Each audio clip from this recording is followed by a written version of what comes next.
5 प्रकार के भगवान के रूप कहे जाते हैं। थोड़ा सा प्रस्तुत विषय से हटके एक बात कह देते हैं, क्योंकि अभी सम्मुख आ गई। 5 प्रकार के भगवान के रूपों का वर्णन है। पहला रूप है पर रूप, बोलिए क्या है? दूसरा है व्यूह रूप, क्या है? तीसरा विभव, चौथा है अंतर्यामी, और पांचवा है अर्चावतार। ये 5 रूप हैं। पर रूप कहते हैं वैकुंठ में भगवान विराजमान हैं। गोलोक धाम कहिए, उसको साकेत धाम कहिए, जो कहिए, कोई झगड़ा नहीं है। हमारे ही 3-4 नाम होते हैं, तो भगवान के धाम के 2-3 नाम हो तो क्या झगड़ा करना। तो भगवान के उस वैकुंठ धाम में भगवान किस रूप में बैठे हैं? पर रूप में। पर माने जो आंखों से दिखाई न पड़े, जिसका अनुभव ये मन न कर सके। यतो वाचो निवर्तन्ते अप्राप्य मनसा सह, मन वाणी सब जहां से लौट आवे, वो भगवान का दिव्य वैकुंठ धाम। वहाँ पे शंख चक्र लेके भगवान शेष जी पर बैठे रहते हैं। बड़े बड़े सूरी लोग स्तुति करते हैं, वेद वहाँ पे मंत्रों का उच्चारण करते हैं, वेदी स्वयं करते हैं उच्चारण। तो वो वैकुंठनाथ भगवान का वैकुंठ धाम हमारे काम का है क्या? अभी किसी के काम का है क्या? बताओ। चलो अभी दर्शन करना हो तो वैकुंठ जा सकते हैं? कोई फ्लाइट मिलेगी वैकुंठ जाने की? देवता नहीं जा सकते उस परम पद में, तो हम लोग आप लोग कहाँ जाएंगे? तो वैकुंठनाथ का रूप हमारे काम में आया, जाने दो, प्रणाम करो। अब व्यूहात्मक रूप भगवान का दूसरा, तो व्यूह रूप में भगवान 4 रूपों में हैं। वासुदेव, संकर्षण, प्रद्युम्न और अनिरुद्ध।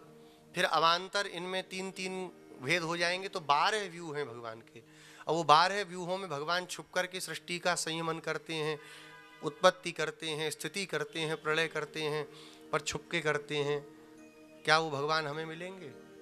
वो क्षीर सागर में सोए हुए हैं। अनिरुद्ध भगवान क्षीर सागर में चकाचक सो रहे हैं। क्षीर सागर पहुंचेंगे क्या हम लोग? हमें दिखता ही नहीं है कहाँ है क्षीर सागर, कहाँ पहुंचेंगे? तो व्यूह भगवान काम के आए क्या? तो कर ले प्रणाम। चलो भैया, प्रणाम है भगवान को। अब तीसरा भगवान का रूप आया, विभवावतार। विभव कहते हैं भगवान विशेष रूप से जब अपने को प्रकट करते हैं, जो हमारी तरह शरीर वाले नहीं हैं, लेकिन तब भी हमारे जैसा शरीर प्रकट कर देते हैं, वह भगवान राम, कृष्ण, मत्स्य, कूर्म आदि रूपों में आते हैं। आकर के चले गए। अभी राम जी बैठे हैं क्या हमारे लिए? आए, जिनका सौभाग्य था उनको प्रभु का दर्शन हुआ, भगवान चले गए अपनी लीला करके। अब चलो, तो विभव अवतार काम में आया हमारे, तो कर लें प्रणाम। अब अंतर्यामी भगवान कहाँ बैठे हैं? हाँ, अंदर है। हृदयसेर्जुन तिष्ठति, भगवान कहते हैं अंदर ही बैठा रहता हूँ, सबको देखता हूँ, क्या बदमाशी कर रहे हो। भगवान देखते हैं, लेकिन उनको कौन देख पाता है? अब बोले महाराज हम देख लेंगे, बाईपास सर्जरी कराएंगे, भगवान को निकलवा लेंगे। तो बाईपास में भगवान निकलने वाले नहीं हैं, वो योग की गति से दिखने वाले हैं। यहाँ पर योगी की तो बात ही नहीं करनी चाहिए, योगी जी की नगरी ही है, हैं? पर जिस योग की बात हम लोग आप लोग करते हैं, उस योग से भगवान मिलने वाले नहीं। हाथ पांव टेढ़ा करने से भगवान नहीं मिलते, वो बहुत सूक्ष्म गति है। बड़े बड़े साधक लोग भी नहीं पा पाते, तो हमारी आपकी क्या गति होगी।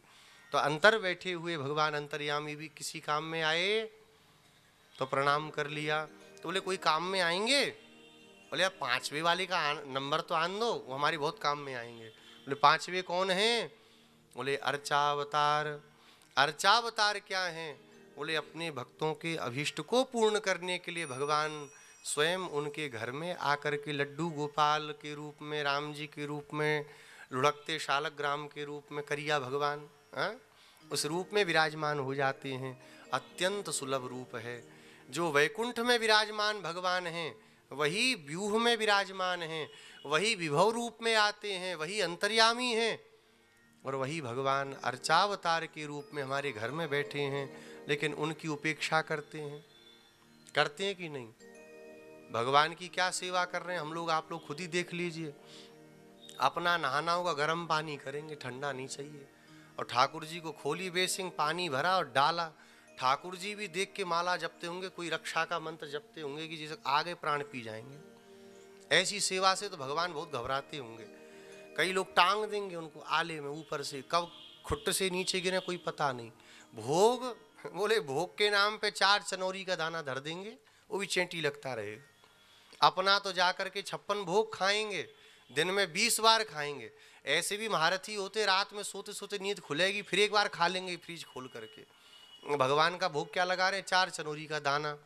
तो भगवान क्या कृपा करें, अर्चावतार के रूप में वह भगवान स्वयं विराजमान है, प्रत्यक्ष भगवान है।